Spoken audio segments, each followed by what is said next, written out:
Bonjour, bonsoir, j'espère que vous allez bien et que vous me suivez dans ce challenge abondance. Et cette semaine, j'ai choisi de vous parler de la prise de parole en public.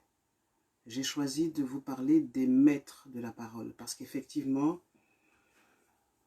c'est par la parole en fait que on s'exprime.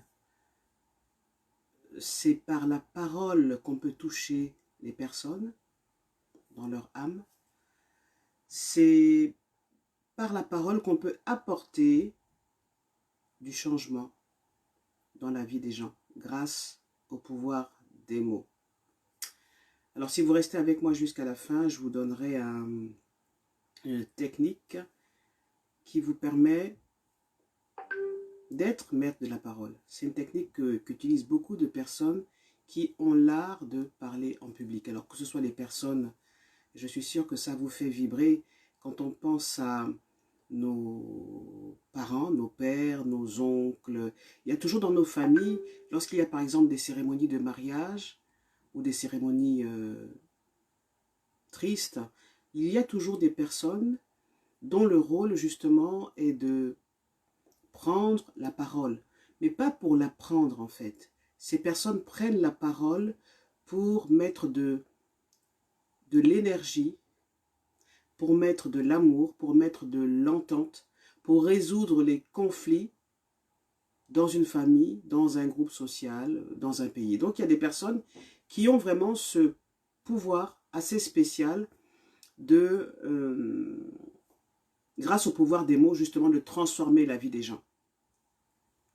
Prendre la parole, c'est aussi important lorsque vous voulez, comme je le disais hier, convaincre votre banquier de vous accorder un prêt pour votre entreprise.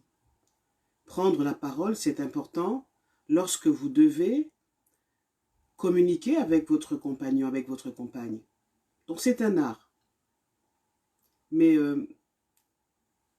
même s'il y a beaucoup de personnes qui pensent qu'il est réservé à certaines personnes privilégiées, il faut savoir que c'est un art qui s'apprend.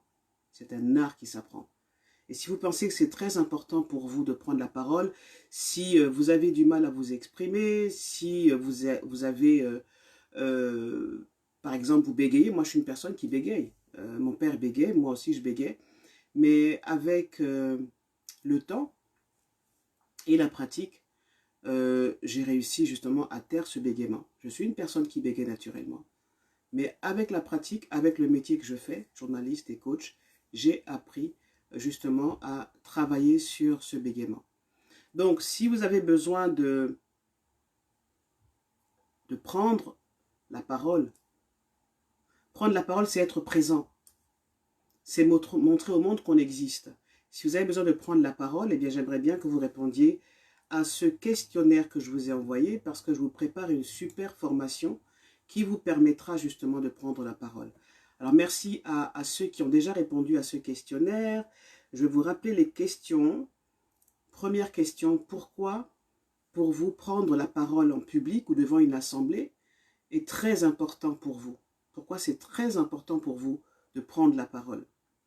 Ou même prendre la parole dans votre famille, prendre la parole même par rapport à vos enfants, pour vous faire écouter, pour transmettre une information importante, mais surtout pour les transformer. C'est important. Question numéro 2, qu'est-ce que vous ressentez lorsque vous voyez des personnes s'exprimer avec talent? Qu'est-ce que vous ressentez? Et troisième question, qu'est-ce qui vous empêche de prendre la parole comme ces personnes que vous admirez? Qu'est-ce qui vous en empêche? Voilà, donc répondez à ces trois questions et je choisirai une d'entre vous pour 3 heures de coaching au cours duquel nous allons vraiment travailler sur son problème de prise de parole en public. Alors, je sais aussi que dans le groupe, il y a des personnes qui m'ont dit, notamment mon petit frère, Désiré Dieki, non, je n'ai pas de problème de prise de parole en public. Oui, c'est vrai que tu es un bon tribun, et même que je pense que, Désiré, je m'adresse à mon petit frère, je pense que tu as raté ta vocation parce que tu aurais pu être un bon humoriste, un bon woman show, un bon one-man show. Tu aurais pu faire beaux spectacles, nous offrir de beaux spectacles parce que tu as vraiment un talent particulier. Pareil aussi pour les personnes qui m'ont dit, oui, moi je n'ai pas de problème particulier avec la prise de parole en public, mais est-ce que quand vous prenez la parole en public, par exemple quand vous parlez de votre métier ou vous parlez de votre livre, est-ce que ça fait en sorte que les gens aient envie d'acheter votre bouquin? Nuance. Alors quand on parle de prendre la parole en public, il ne s'agit pas de faire un cours magistral, il ne s'agit pas d'avoir la posture du journaliste, hein. Je sais très bien de quoi je parle, il ne s'agit pas de parler comme je parle, hein, faire une dissertation, faire un grand discours de façon journalistique, hein, sortir sa science.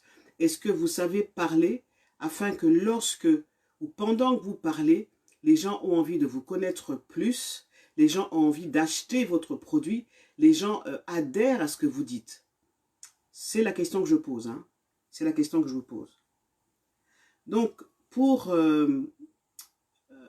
Aesthetic House Gabon, je pense que Aesthetic House Gabon, ma chère, je vous ai envoyé le questionnaire sur WhatsApp et vous m'avez dit non, je ne suis pas dans le groupe, je ne suis pas dans le groupe. Alors, je vais vérifier si vous n'êtes pas dans le groupe Coach Eugénie, mais si, je pense.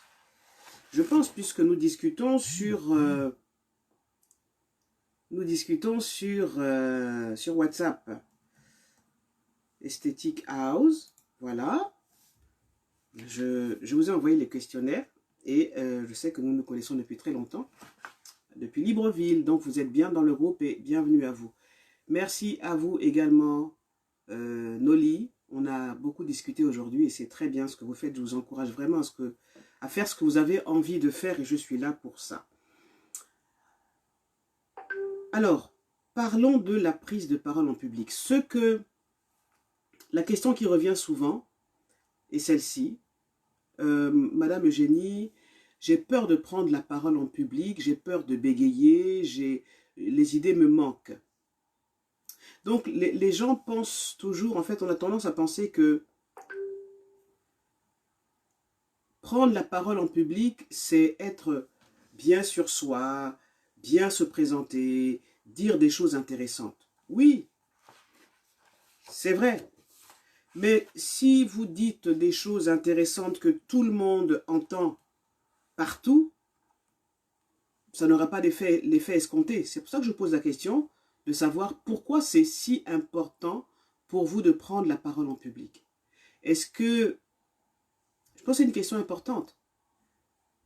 Si vous prenez la parole pour dire des choses banales, des choses que vous avez lues dans un livre pour faire un bel effet, et souvent c'est ce qu'on fait, hein, je suis invité à prendre la parole en public, ou alors je suis invité par la télévision ou un journaliste à passer dans son émission, mais il faut que je fasse un bon effet, il faut que je sois bien habillé, bien maquillé, et puis il faut que je réponde bien aux questions des journalistes. C'est très important, c'est très important. Mais ce qui est le plus important, ce qui fait encore plus d'effet, c'est ce que vous avez dans le ventre. C'est ce que vous avez vraiment envie de dire.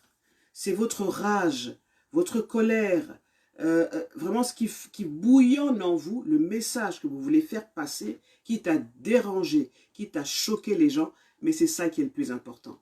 Et en tant que journaliste et coach, en fait, c'est ça qui nous parle le plus. Hein? C'est-à-dire que si on a en face de soi une personne qui ne parle pas forcément un bon français, qui parfois même bégaye, qui est timide, mais qui a envie de dire des choses, envie de raconter son histoire, envie d'exploser en fait, de dire ce qui explose en elle, ce qui vibre en elle. C'est ça qui est important. Donc ce n'est pas tant, oui, il faut que je parle un bon français, il faut que je m'exprime bien. Non, c'est qui vous êtes qui est important. Donc, c'est vrai, on vous fera des cours de prise de parole en public où il faudra bien construire vos phrases. C'est important parce qu'effectivement, quand on a beaucoup de choses à dire, parfois dans la tête, ça court-circuite le cerveau et du coup, et avec le stress, vous ne savez plus quoi dire. Ok, je comprends tout ça. Mais d'abord, c'est de vous poser la question de savoir, c'est qu'est-ce que j'ai envie de dire au monde? Sur moi, sur ce que je vis, sur la société. Qu'est-ce que je peux dire au monde avec mes tripes, avec ma façon à moi de le dire, qui va transformer la vie des autres? C'est ça le plus important. Je vais vous prendre l'exemple de un grand footballeur ivoirien. Alors, chaque fois, j'oublie son nom. Donnez-moi le nom de ce grand footballeur ivoirien. Voilà, son nom me reviendra. Alors lui, il a une ONG internationale qui s'occupe des enfants en Côte d'Ivoire. Didier Drogba. Et c'est quelqu'un qui est assez réservé, assez timide. Mais quand il sait qu'il organise un événement au cours duquel il invite des personnalités qui vont mettre la main à la poche, ben, il faut bien qu'il prenne la parole.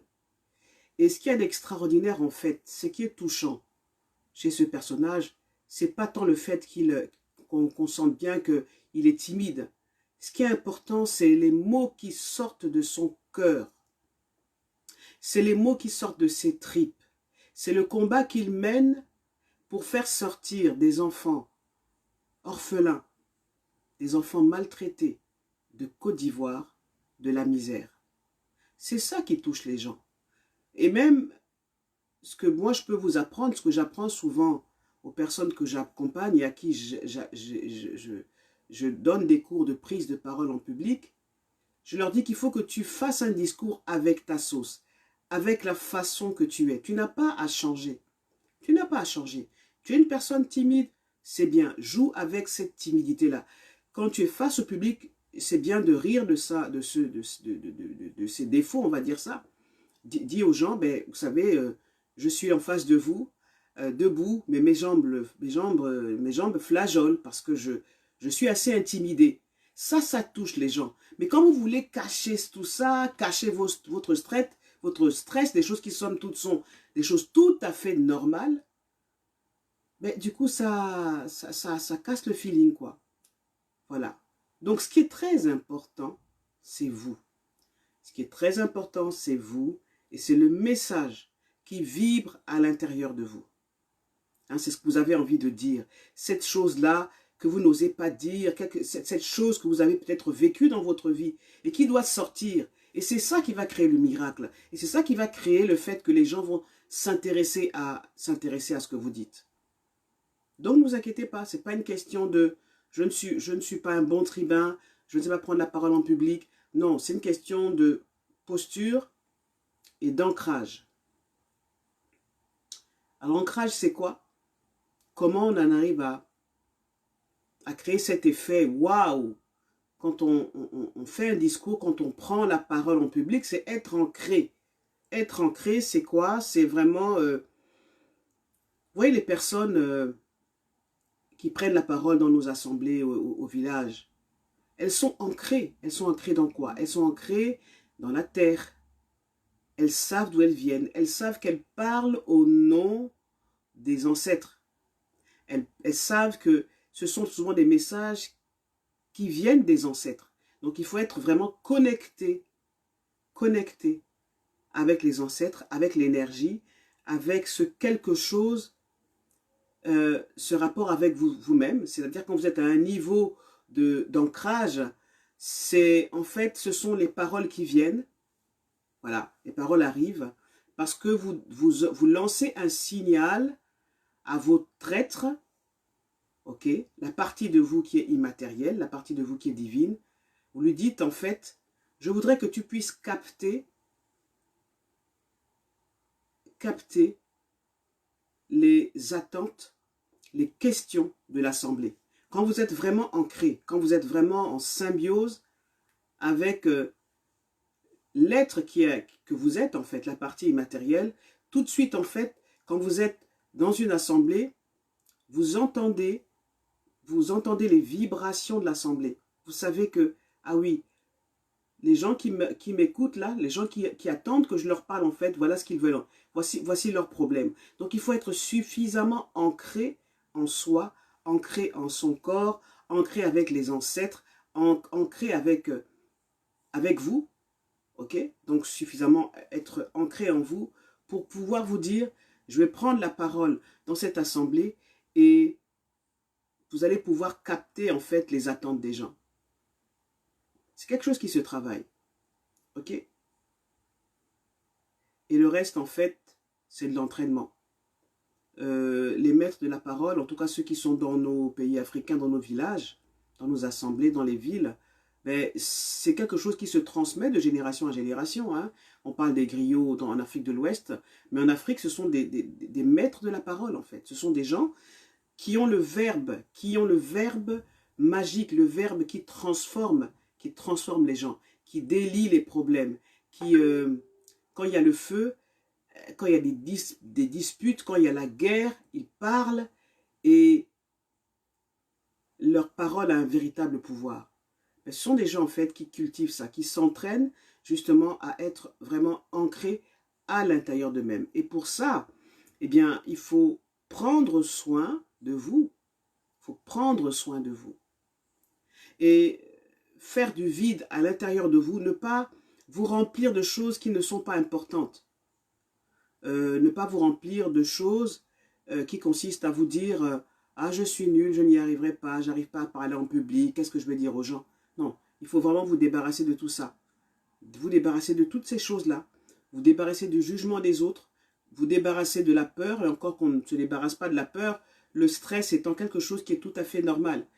Quand vous prenez la parole en public, si vous avez l'impression que vous êtes très mal à l'aise, vous stressez, c'est normal, c'est une réaction normale.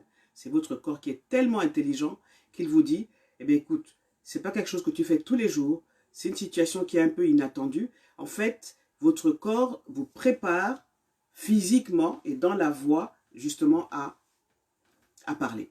Donc le stress, ce n'est pas le problème, le stress. Le stress, c'est normal. Moi, j'ai du stress chaque fois que je prends la parole en public. Et c'est normal, c'est un sentiment, c'est quelque chose qui est normal de l'avoir, ok? C'est pas tant ça, c'est ce que vous avez envie, c'est ce que vous avez besoin de dire, c'est ce quelque chose que vous cachez à tout le monde, cette colère rentrée, ces interrogations, cette vibration, j'ai envie de dire même cette vivance, cette chose qui est à l'intérieur de vous que vous avez envie de dire et que vous n'osez pas dire par peur de choquer les gens. C'est ça qui est important. Parce que dès l'instant où vous commencez à dire ces choses-là, qui viennent du très fond de vous, et quand vous savez que c'est des choses qui vont permettre de, non seulement de vous libérer, ça dépend aussi de quelle prise de parole vous voulez faire, mais, eh bien justement les gens vont vous écouter. Les gens vont vous écouter. Ok? Les maîtres de la parole aussi ont quelque chose de particulier, c'est qu'il y a cet aspect-là, ok? C'est être ancré. Et puis il y a des techniques. Vous vous rappelez? On a toujours cette nostalgie de nos grands-pères. Hein, on essaie le clair de lune, on est assis, les enfants sont assis autour du grand-père et le grand-père raconte une histoire qui nous fait voyager dans la tête, qui nous enseigne aussi des contes. Ok? Eh bien, cette technique-là, elle est utilisée par les publicitaires. Regardez, quand vous voyez une publicité à la télévision, ça vous plonge dans un état de conscience différent. Je ne sais pas quelle publicité on peut parler, ça s'appelle la publicité sur le Coca-Cola. Hein, quand vous regardez Coca-Cola, publicité sur Coca-Cola, vous avez envie d'entrer dans cet univers-là. Vous vous dites, waouh, waouh. Donc, les publicitaires racontent une histoire. Ils jouent avec le fait que notre cerveau est configuré pour aimer les histoires. Aimer les histoires, ok? Donc, les publicitaires savent le faire. Les cinéastes, regardez les films, ça vient de l'imagination des gens. Et regardez comment, sur Netflix, par exemple, vous commencez à voir un film, et vous dites que vous allez vous arrêter à la première saison et vous vous retrouvez le matin en train de regarder la deuxième, la troisième saison. Et quand vous êtes arrivé à la troisième saison, vous dites, mais ouais, mince, la quatrième saison est où, tellement vous avez été entraîné par l'histoire. C'est que les personnes qui comprennent, qui étudient le cerveau humain savent que nous aimons, nous les humains, nous aimons en fait, nous aimons les histoires. Nous aimons les histoires. Nous sommes captivés par les histoires. Les tribuns aussi exploitent ça. Ok? Et comment ils exploitent ça? Eh bien, avec une technique qui est retrouvée sous les termes de AIDA. Alors, je vous expliquerai ça plus tard. Hein. Je vous expliquerai ça dans dans la formation que je prépare pour vous. Donc, c'est des techniques qui permettent justement de attirer l'attention de la personne, ok? Ensuite, attirer son intérêt. Pourquoi la personne doit écouter cette histoire? Pourquoi vous devez, par exemple, suivre ce challenge abondance, ok? Donc, j'attire votre attention. Ensuite, je capte votre intérêt. Pourquoi c'est important que vous suiviez régulièrement ce challenge? Ensuite, il y a le désir. Donc, il faut que je vous donne envie, par exemple, de continuer à me suivre ou d'acheter une formation. Et puis, il y a le passage à l'action.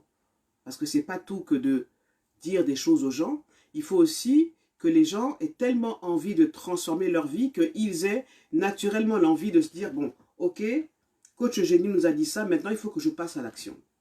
Donc, ce sont des techniques. Donc, il y a l'ancrage et puis il y a aussi les techniques qu'il faut apprendre au fur et à mesure. Ok? Alors, pour terminer, est-ce que vous avez des questions? Est-ce que vous avez des questions, mes chers hauts potentiels?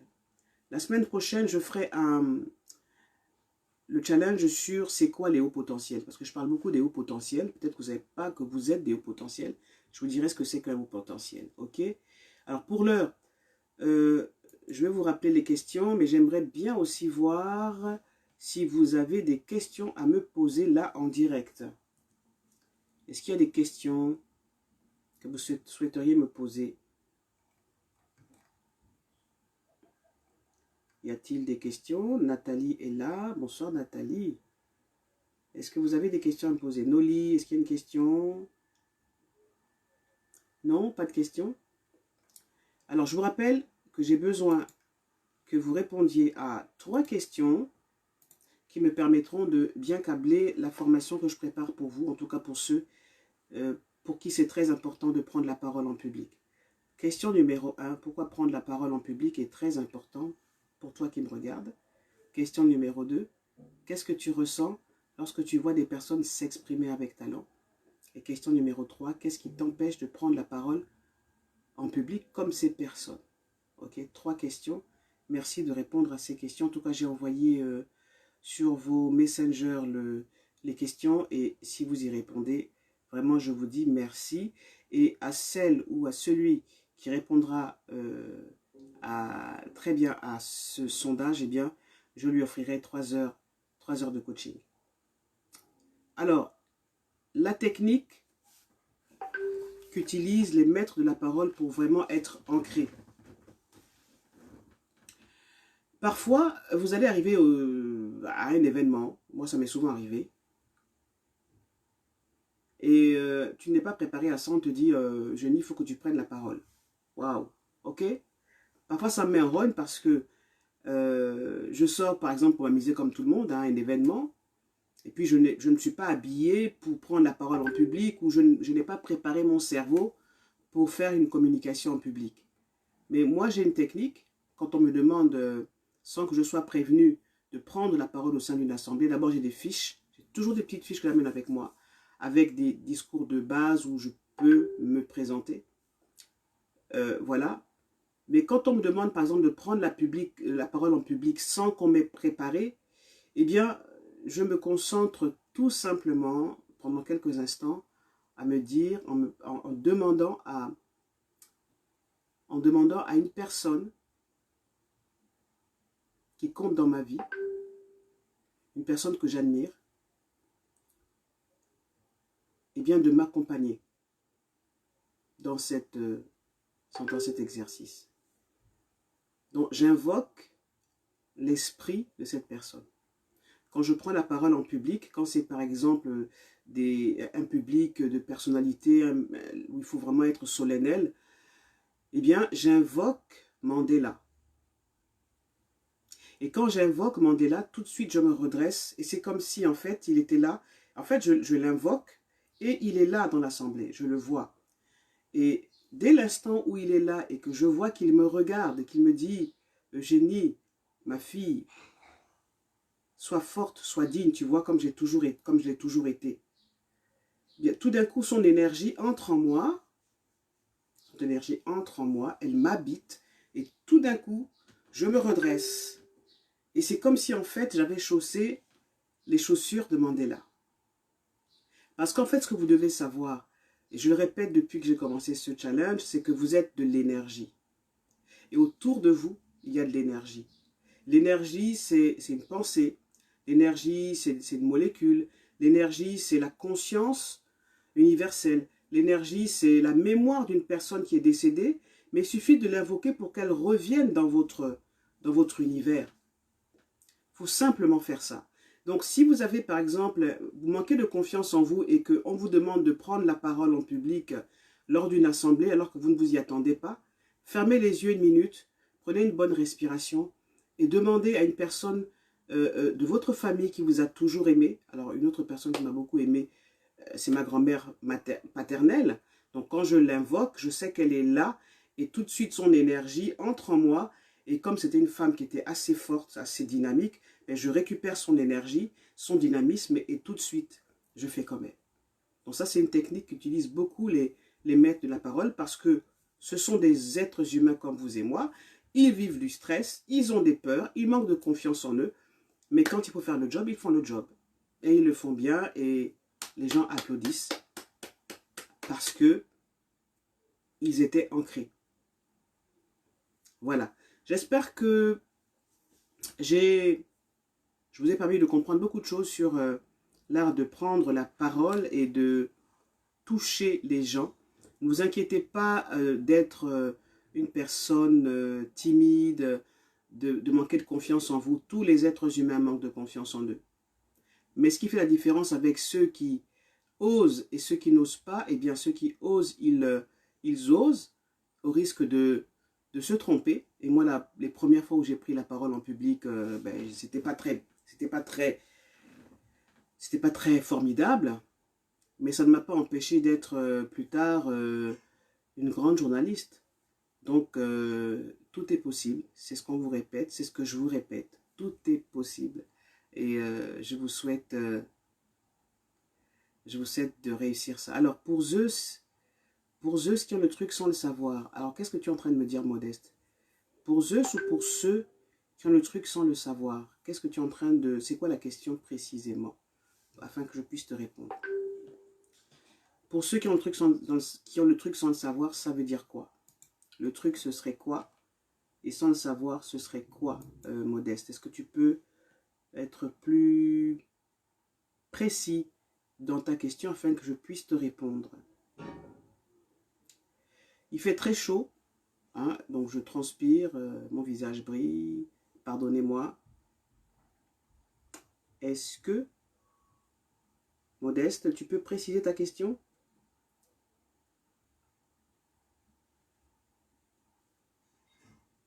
Est-ce que tu peux préciser ta question? Bon, je vais vous laisser. Je vous retrouve demain à partir de 20 h. Et entre-temps, n'hésitez pas à m'envoyer des messages, soit sur WhatsApp, soit en message privé. Je suis à votre service pour vous permettre d'être dans l'abondance. À demain et bonne soirée chez vous.